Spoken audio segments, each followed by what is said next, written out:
जय हिंद दोस्तों। आप सभी का स्वागत है आपके अपने YouTube channel Vidyakul education centre पे। तो दोस्तों, आज की इस वीडियो में हम लोग देखने वाले हैं बिहार पॉलिटेक्निक एंट्रेंस एग्जाम के आंसर की को। दोस्तों, आप सभी जानते हैं कि पॉलिटेक्निक का एग्जाम 22 जून को हुआ है और इसमें जो भी क्वेश्चन पूछे गए हैं उन सभी क्वेश्चन को आज की इस वीडियो में हम लोग देखने वाले हैं। और दोस्तों, यह क्वेश्चन 100% रियल क्वेश्चन है, इसलिए आप इस वीडियो को अंत तक जरूर देखिएगा। और दोस्तों, आपसे एक रिक्वेस्ट है, यदि आप इस चैनल पर पहली बार आए हैं तो आप इस चैनल को सब्सक्राइब जरूर कर लीजिएगा। और दोस्तों, हम आपको पॉलिटेक्निक से रिलेटेड हर एक चीज़ इस चैनल पर प्रोवाइड करते हैं, तो दोस्तों आप इस वीडियो को अंत तक जरूर देख लीजिएगा। तो चलिए दोस्तों, वीडियो को शुरू करते हैं। तो फर्स्ट क्वेश्चन पूछा गया था दोस्तों, कौन सा एक हानिकारक यौगिक है जो धूप कोहरा में होता है। यानी दोस्तों, कौन सा एक हानिकारक यौगिक है जो आपका धूप कोहरा में होता है। तो आपका ऑप्शन है दोस्तों, ए ओजोन, बी CO2, सी N2O और डी पेरोक्सिल एसिल और नाइट्रेट। यानी दोस्तों, इनमें से कौन सा एक हानिकारक यौगिक है जो धूम कोहरा में होता है। इस प्रकार का क्वेश्चन आपसे एग्जाम में पूछा गया था और इस प्रकार के 4 ऑप्शन थे। तो दोस्तों, इसका बिल्कुल राइट आंसर हो जाएगा आपका ऑप्शन नंबर ए ओजोन। यदि आप लगाए हैं ये भी सही है, और यदि आप लोग option number D peroxyl acyl nitrate लगाए हैं ये भी सही है। यानी आपका ऑप्शन नंबर ए और डी दोनों सही है। तो आप जो भी ऑप्शन लगाए हैं आपका बिल्कुल राइट आंसर है। चलिए दोस्तों, हम लोग नेक्स्ट क्वेश्चन देखते हैं। हमारा नेक्स्ट 2 नंबर क्वेश्चन है दोस्तों, कोलतार है एक, यानी कोलतार इनमें से क्या है। आपका ऑप्शन है तत्व है, या यौगिक है, या मिश्रण है, या फिर गैस है। यानी कोलतार जो है दोस्तों, ये आपका निम्नलिखित में से क्या है। तो दोस्तों, आप सभी जानते हैं कि कोलतार एक मिश्रण है, यानी यह कई पदार्थों को मिलाकर बनता है। इसलिए इस सवाल का राइट आंसर आपका ऑप्शन नंबर सी हो जाएगा। कोलतार आपका एक मिश्रण है, तो right answer option number C हो जाएगा। तो आपसे पूछा गया था कोलतार है एक, यानी कोलतार क्या है, तो यह एक मिश्रण है। नेक्स्ट देखते हैं दोस्तों। दोस्तों, आपको पॉलिटेक्निक एग्जाम से रिलेटेड हर एक चीज़ इस चैनल पर प्रोवाइड किया जाएगा। पॉलिटेक्निक का रिजल्ट कब आएगा और इसके संपूर्ण मतलब जो भी जानकारी होगा इस सभी को इसी चैनल पर आपको प्रोवाइड किया जाएगा। तो आप इस चैनल को अभी सब्सक्राइब जरूर कर लीजिएगा। नेक्स्ट हमारा क्वेश्चन नंबर 3 है दोस्तों, यूसक मत्स्य एवं सार्क के बीच संबंध दर्शाता है। यानी यूसक मत्स्य एवं सार्क के बीच संबंध इनमें से क्या दर्शाता है। तो आपका ऑप्शन है ए सहोपकारिता, बी सहभोजिता, सी परभक्षण, या डी अस्पर्धा। यानी इनमें से कौन यूसक मत्स्य एवं सार्क के बीच संबंध को दर्शाता है। तो दोस्तों, यूसक मत्स्य एवं सार्क के बीच संबंध को आपका सहभोजिता दर्शाता है। तो राइट आंसर आपका ऑप्शन नंबर बी हो जाएगा, जो आपका सहभोजिता दिया हुआ है ऑप्शन नंबर बी में। तो राइट आंसर आपका ऑप्शन नंबर बी हो जाएगा क्वेश्चन नंबर 3 का। चलिए दोस्तों, हम लोग नेक्स्ट क्वेश्चन देखते हैं। हमारा क्वेश्चन नंबर 4 है दोस्तों, पॉलिटेक्निक एग्जाम में ज़्यादा हार्ड क्वेश्चन नहीं पूछा गया था, मीडियम में क्वेश्चन था। ज़्यादा लो भी नहीं था और ज़्यादा हार्ड भी नहीं था, मीडियम में क्वेश्चन था। तो इसलिए आप इस वीडियो को अंत तक जरूर देखिएगा और आप अपना चेक कर लीजिएगा कि कितना आंसर मतलब कितना आपका क्वेश्चन सही हुआ है। तो आपका 4 नंबर क्वेश्चन है दोस्तों, एक झील में कौन सा क्षेत्र न्यूनतम प्रकाश पाता है। यानी एक झील में कौन सा क्षेत्र न्यूनतम प्रकाश पाता है। तो आपका ऑप्शन ए में है वेलांचल, बी में है आपका प्रोफंडल, सी में है आपका नितल्स्त, और डी में है आपका सरोजीवी यानी लिम्नेटिक। इनमें से कौन सा है। तो दोस्तों, आपका क्वेश्चन नंबर 4 का right answer option number B हो जाएगा, प्रोफंडल। ये आपका ये पूछा गया था एक झील में कौन सा क्षेत्र न्यूनतम प्रकाश पाता है, तो प्रोफंडल आपका न्यूनतम प्रकाश पाता है एक झील में। तो right answer option number B हो जाएगा क्वेश्चन नंबर आपका 4 का। चलिए हम लोग क्वेश्चन नंबर 5 देखते हैं दोस्तों। नेक्स्ट हमारा क्वेश्चन नंबर 5 है, किस एक का कैलोरी मान न्यूनतम होता है। यानी निम्नलिखित में से जो 4 ऑप्शन आपको दिया गया था इनमें से किस एक का कैलोरी मान न्यूनतम होता है। लकड़ी का, कोयला का, एल्कोहल का, या फिर बायोगैस का। यानी इनमें से किसका कैलोरी का मान न्यूनतम होता है। तो आपके पास 4 ऑप्शन दिया गया था, ए में लकड़ी था, बी में कोयला था, सी में एल्कोहल और डी में बायोगैस था। तो दोस्तों, कैलोरी का मान सबसे न्यूनतम होता है आपका लकड़ी का। तो आपका ऑप्शन नंबर ए बिल्कुल राइट आंसर हो जाएगा। यदि आप ऑप्शन नंबर ए लगाए हैं तो आपका बिल्कुल राइट आंसर है लकड़ी। तो कैलोरी का मान सबसे न्यूनतम लकड़ी का होता है। तो right answer option number A हो जाएगा। नेक्स्ट हम लोग देखते हैं दोस्तों, क्वेश्चन नंबर हमारा 6 है, UVC की परास नैनोमीटर में है। यानी नैनोमीटर में UVC की परास क्या होती है। तो दोस्तों, आपका ऑप्शन नंबर ए में है 100 से 280, 280 से 320, 320 से 400, या फिर 300 से 420। यानी इनमें से क्या राइट आंसर होगा। तो दोस्तों आपका क्वेश्चन नंबर 6 का right answer option number A होगा। 100 से 280 के बीच आपका यूवी की सी की नैनोमीटर में परास होती है। तो आपका option number A right answer हो जाएगा क्वेश्चन नंबर 6 का। यदि आप ए लगाए हैं तो आपका बिल्कुल राइट आंसर है। चलिए दोस्तों हम लोग नेक्स्ट क्वेश्चन नंबर 7 देखते हैं। हमारा क्वेश्चन नंबर 7 है, यह एक नवीकरणीय ऊर्जा स्रोत है। यानी क्वेश्चन बिहार पॉलिटेक्निक एग्जाम में दोस्तों आपको क्वेश्चन इसी प्रकार देखने को मिलता होगा, यानी कोई भी क्वेश्चन सीधा नहीं होगा। देखिए कैसे पूछा गया है कि यह एक नवीकरणीय ऊर्जा स्रोत है, यानी क्वेश्चन को कहने का मतलब दोस्तों इनमें से कौन एक नवीकरणीय ऊर्जा स्रोत है।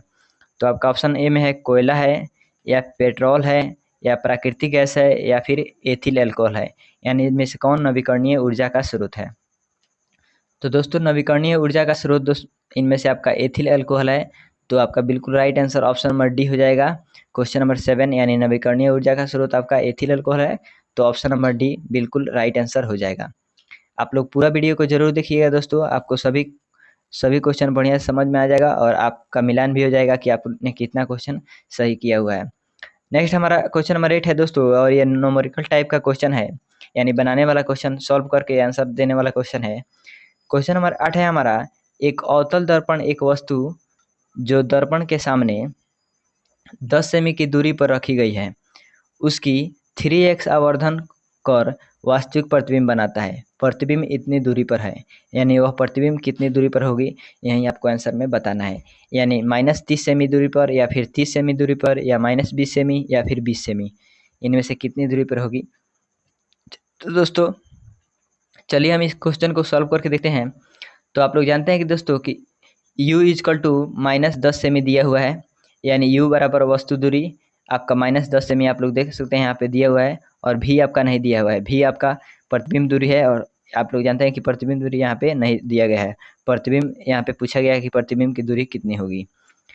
m का मान आप लोग जानते हैं कि -3 दिया हुआ है आवर्धन, और उसके बाद आप लोग जानते हैं कि सूत्र होता है दोस्तों इसका m बराबर -v/u। तो आप लोग यहाँ पे m का मान -3 रखिएगा और v/10 कीजिएगा, तो आपका माइनस से माइनस कट जाएगा, और फिर 10 या 30 हो जाएगा, यानी v बराबर -30 सेमी हो जाएगा। तो आपका बिल्कुल right answer option number A हो जाएगा -30 सेमी। यानी यह क्वेश्चन था आपका, और इसका right answer option number A हो जाएगा -30 सेमी। और आप लोग सोल्यूशन भी देख लिए कि कैसे होगा। चलिए हम लोग नेक्स्ट क्वेश्चन देखते हैं। नेक्स्ट हमारा 9 नंबर क्वेश्चन पूछा गया था दोस्तों, प्रिज्म के पदार्थ का अपवर्तनांक √3 है, न्यूनतम विचलन का कोण होगा। यानी किसी प्रिज्म के पदार्थ का अपवर्तनांक √3 है और इसके न्यूनतम विचलन का कोण कितना होगा। तो आपका ऑप्शन नंबर ए में है 30 डिग्री होगा, 45 डिग्री होगा, या 60 डिग्री होगा, या फिर 75 डिग्री होगा।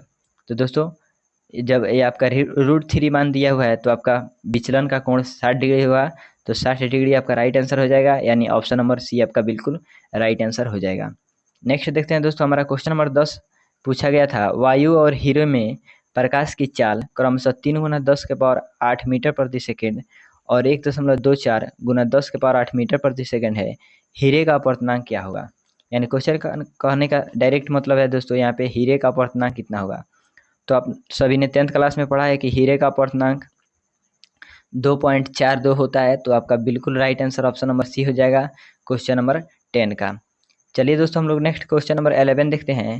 क्वेश्चन नंबर 11 पूछा गया था दोस्तों, एक उत्तल लेंस एक वस्तु का वास्तविक और उल्टा प्रतिबिंब इससे 50 सेमी की दूरी पर बनाता है। यानी एक उत्तल लेंस है जो एक वस्तु का वास्तविक और उल्टा प्रतिबिंब इससे यानी लेंस से 50 सेमी की दूरी पर बनाता है। यदि प्रतिबिंब और वस्तु का आकार बराबर हो तो लेंस की क्षमता कितनी होगी। यानी प्रतिबिंब और वस्तु का आकार यदि बराबर होगा तो लेंस की क्षमता कितनी होगी, यही हमको निकालना है। 1 डाइऑप्टर होगी, 2 डाइऑप्टर, 3 डाइऑप्टर, या फिर 4 डाइऑप्टर, यानी इनमें से क्या होगी। तो चलिए दोस्तों हम लोग इसका सोल्यूशन करके देखते हैं कि क्या होगा। तो आप लोग जानते हैं दोस्तों P बराबर 1/f होता है, यानी लेंस का क्षमता लेंस के फोकस के व्युत्क्रमानुपाती होती है, और लेंस के क्षमता को हम लोग P से सूचित करते हैं। तो P बराबर हमारा 1/f हो जाएगा, यानी 1/फोकस हो जाएगा। और 1 जो आपका ऊपर दिया रहता है दोस्तों, ये आपका मीटर में दिया हुआ रहता है, और आप सभी देख सकते हैं यहाँ पे जो f दिया हुआ है यानी फोकस दूरी, ये आपका सेमी में दिया हुआ है। तो हम लोग भी ये 1 है इसको सेमी में बदलेंगे तो आपका 100 सेमी हो जाएगा, और नीचे आपका 25 दिया हुआ है f का मान, तो 25 से 100 को काटेंगे तो आपका 4D यानी 4 डाईएप्टर आ जाएगा। और लेंस की क्षमता का ऐसा ही मतलब आप लोग जानते हैं कि डाईएप्टर होता है, तो 4 डाईएप्टर आपका बिल्कुल राइट आंसर हो जाएगा। और ये आपका ऑप्शन नंबर डी में दिया हुआ है, तो राइट आंसर आपका ऑप्शन नंबर डी हो जाएगा, 4 डाईएप्टर। नेक्स्ट है दोस्तों हमारा क्वेश्चन नंबर 12 है, एक वस्तु अनंत पर एक अवतल लेंस के सामने है, उसका प्रतिबिंब होगा। यानी एक वस्तु है जो आपका अनंत पर है और अवतल लेंस के सामने है, उसका प्रतिबिंब कैसा होगा? आभासी और सीधा होगा, आभासी और उल्टा होगा, वास्तविक और सीधा होगा, या फिर वास्तविक और उल्टा होगा? यानी इनमें से क्या होगा यदि वस्तु को अनंत पर एक अवतल लेंस के सामने रखा जाता है? तो दोस्तों इसका बिल्कुल राइट आंसर आपका ऑप्शन नंबर ए हो जाएगा, आभासी और सीधा प्रतिबिंब बनाएगा। जब अवतल लेंस के सामने उसको रखा जाएगा अनंत पर, तो यह आभासी और सीधा प्रतिबिंब बनाएगा। तो आपका ऑप्शन नंबर ए बिल्कुल राइट आंसर हो जाएगा क्वेश्चन नंबर 12 यानी क्वेश्चन नंबर 12 का। चलिए दोस्तों हम लोग नेक्स्ट क्वेश्चन देखते हैं। दोस्तों यदि यह क्वेश्चन 100% रियल है तो आप इस वीडियो को एक लाइक जरूर कर दीजिएगा। चलिए दोस्तों हम लोग नेक्स्ट क्वेश्चन देखते हैं। क्वेश्चन नंबर 13 है, कौन सा एक जीवाश्म ईंधन नहीं है? यानी इनमें से कौन है जो आपका एक जीवाश्म ईंधन नहीं है? तो दोस्तों आपका ऑप्शन है ए कोयला, बी पेट्रोलियम, सी प्राकृतिक गैस, या डी हाइड्रोजन। यानी इनमें से कौन है जो आपका जीवाश्म ईंधन नहीं है? तो जीवाश्म ईंधन आपका दोस्तों जो ऑप्शन नंबर डी में हाइड्रोजन दिया हुआ है, ये आपका जीवाश्म ईंधन नहीं है। तो आपका ऑप्शन नंबर डी बिल्कुल राइट आंसर हो जाएगा क्वेश्चन नंबर 13 का, यानी जीवाश्म ईंधन आपका हाइड्रोजन नहीं है। नेक्स्ट देख लेते हैं दोस्तों हमारा क्वेश्चन नंबर 14 है, यानी 14 नंबर क्वेश्चन है हमारा, फोकस दूरी 80 सेमी के एक उत्तल लेंस और फोकस दूरी 50 सेमी के एक अवतल लेंस को एक साथ जोड़ा गया है, इसकी परिणामी क्षमता कितनी होगी? यानी दोस्तों हम लोगों को बताना है कि इसकी परिणामी क्षमता का मान कितना होगा। तो दोस्तों इसकी परिणामी क्षमता का मान आपका इसकी परिणामी क्षमता का मान आपका दोस्तों -0.75 डाईएप्टर होगा। तो आपका right answer option number D हो जाएगा, -0.75 डाईएप्टर। चलिए दोस्तों हम लोग नेक्स्ट 15 नंबर यानी 15 नंबर क्वेश्चन देखते हैं। हमारा 15 नंबर क्वेश्चन पूछा गया था, सौर स्थिरांक है, यानी सौर स्थिरांक का मान इनमें से क्या होता है? तो आपका ऑप्शन नंबर ए में है 1.4 kW मीटर स्क्वायर, या 0.14 kW मीटर स्क्वायर, या 14 आपका kW मीटर स्क्वायर, या 140 kW मीटर स्क्वायर। तो दोस्तों क्वेश्चन नंबर 15 का राइट आंसर आपका ऑप्शन नंबर ए हो जाएगा, 1.4 kW पर मीटर स्क्वायर। तो आपका ऑप्शन नंबर ए बिल्कुल राइट आंसर हो जाएगा क्वेश्चन नंबर 15 का।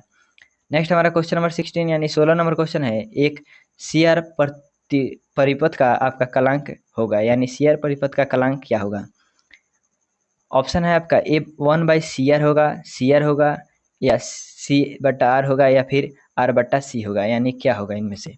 तो सीआर प्रतिपथ आपका परिपथ का कलांक दोस्तों C/R होता है। तो राइट आंसर आपका ऑप्शन नंबर सी हो जाएगा क्वेश्चन नंबर 16 यानी 16 का। नेक्स्ट हम लोग देखते हैं दोस्तों 17 नंबर क्वेश्चन है, किसकी तरंगदैर्ध्य सबसे छोटी होती है? यानी कि इनमें से किसका तरंगदैर्ध्य आपका सबसे छोटा होगा, ये आपको बताना है। तो आपका ऑप्शन नंबर ए में दिया गया है, ये आपका गामा किरणें और रक्त किरणें, पराबैंगनी किरणें, या फिर एक्स किरणें।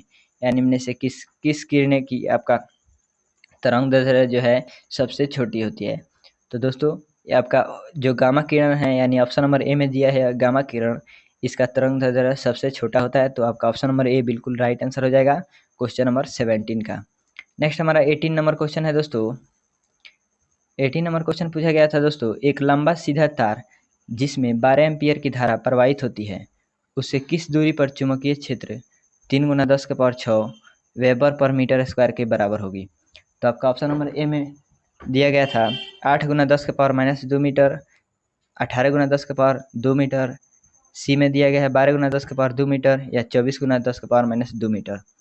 तो दोस्तों इसका राइट आंसर हो जाएगा क्वेश्चन नंबर 18 का ऑप्शन नंबर ए 8 × 10⁻² मीटर। तो राइट आंसर आपका ऑप्शन नंबर ए हो जाएगा क्वेश्चन नंबर 18 का। नेक्स्ट हमारा क्वेश्चन नंबर 19 है दोस्तों, एक कुंडली में फेरों की संख्या n है, तो स्वप्रेरकत्व का मान इसके समानुपाती होगा। यानी एक कुंडली में फेरों की संख्या n है तो स्वप्रेरकत्व का मान किसके समानुपाती होगा? तो दोस्तों ये आपका n² के समानुपाती होगा। तो right answer option number C हो जाएगा क्वेश्चन नंबर 19 का, n², इसका बिल्कुल राइट आंसर हो जाएगा। नेक्स्ट हमारा क्वेश्चन नंबर 20 है, निम्न में से कौन सा पद परिपथ में विद्युत शक्ति को नहीं दर्शाता? यानी इनमें से कौन सा पद है जो परिपथ में विद्युत शक्ति को नहीं दर्शाता है। तो दोस्तों नहीं दर्शाने वाला पद आपका option number A I R square है। तो राइट आंसर आपका ऑप्शन नंबर ए हो जाएगा क्वेश्चन नंबर 20 का। नेक्स्ट हम लोग देखते हैं दोस्तों, क्वेश्चन नंबर 21 है टेस्ला मात्रक है, यानी टेस्ला इनमें से किसका मात्रक है। चुंबकीय घूर्ण का है, चुंबकीय फ्लक्स का है, चुंबकीय प्रेरण का है, या चुंबकीय क्षेत्र का है।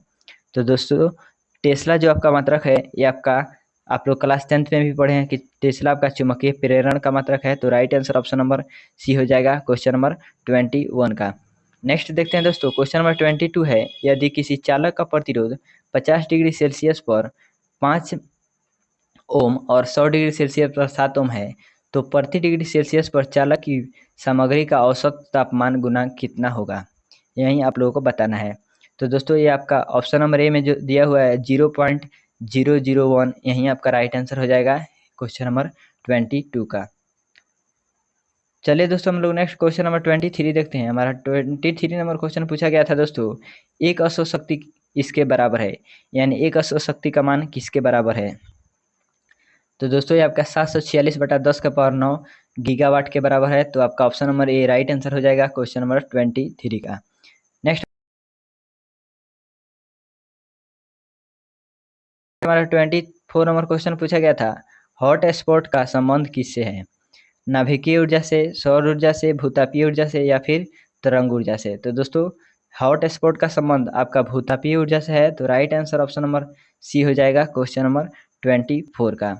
नेक्स्ट हमारा 25 नंबर क्वेश्चन है दोस्तों, भारत में ऊष्मीय शक्ति संयंत्र में यह ईंधन प्रयोग होता है, यानी भारत में ऊष्मीय शक्ति संयंत्र में आपका इनमें से कौन सा ईंधन प्रयोग में होता है, लाया जाता है। हाइड्रोजन को, सीएनजी, या यूरेनियम, या फिर जीवाश्म ईंधन।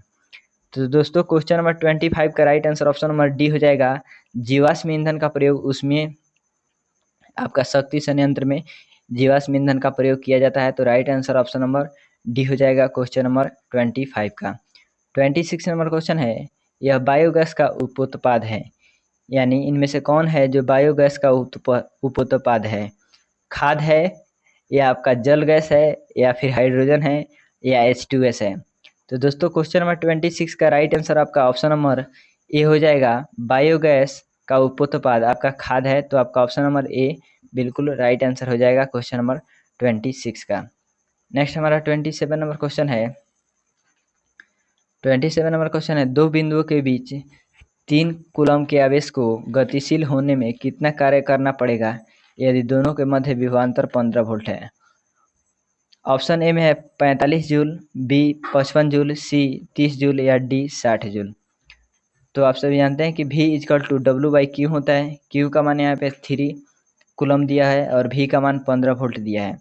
तो जब हम यहाँ से यानी इस सूत्र से हम W निकालेंगे दोस्तों, तो W बराबर V × Q हो जाएगा। V का मान 15 है और Q का मान 3 है। तो V का मान 15 है और Q का मान 3 है दोस्तों। तो यहाँ से हम लोग गुना कर लेंगे उन दोनों को, तो 15 यहाँ हमारा कितना हो जाएगा 45। तो 45 जूल आपका राइट आंसर हो जाएगा। तो ऑप्शन नंबर ए आपका बिल्कुल राइट आंसर हो जाएगा क्वेश्चन नंबर 27 का। नेक्स्ट हमारा लोग क्वेश्चन नंबर 28 देखते हैं दोस्तों। 28 नंबर क्वेश्चन है, एक विद्युत मोटर 220 वोल्ट पर विद्युत आपूर्ति से 5 एम्पीयर लेता है। 2 घंटे में इसके द्वारा खपत की गई ऊर्जा होगी, यानी किलोवाट में इसकी ऊर्जा क्या होगी। तो दोस्तों ए में है आपका 1.6, 2.2, 2.9, या 0.73। तो दोस्तों इसका सोल्यूशन हम लोग देखेंगे तो V बराबर 220, I बराबर 5 एम्पियर, और आप लोग जानते हैं कि P बराबर VI होता है। तो V का मान 220 है और I का मान आपका 5 है, तो गुणा कीजिएगा तो इतना आ जाएगा।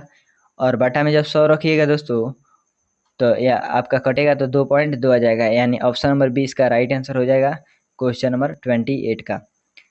तो दोस्तों आशा है हमें आपको यह क्वेश्चन पूरा समझ में आया होगा और आप लोगों ने मिलाकर देख लिया होगा कि आपका कितना क्वेश्चन सही हुआ है बिहार पॉलिटेक्निक एंट्रेंस एग्जाम में। और आगे जो भी क्वेश्चन आप लोगों के द्वारा भेजा जाएगा वो क्वेश्चन का वीडियो हम आपको जल्द ही बनाकर प्रोवाइड कर देंगे। तो यदि आप इस चैनल पर पहली बार आए हैं तो इसको सब्सक्राइब करके बेल आइकन को ऑल पे प्रेस कर लीजिएगा और वीडियो को एक लाइक जरूर कर दीजिएगा। तो दोस्तों इस वीडियो को देखने के लिए आपका बहुत बहुत धन्यवाद।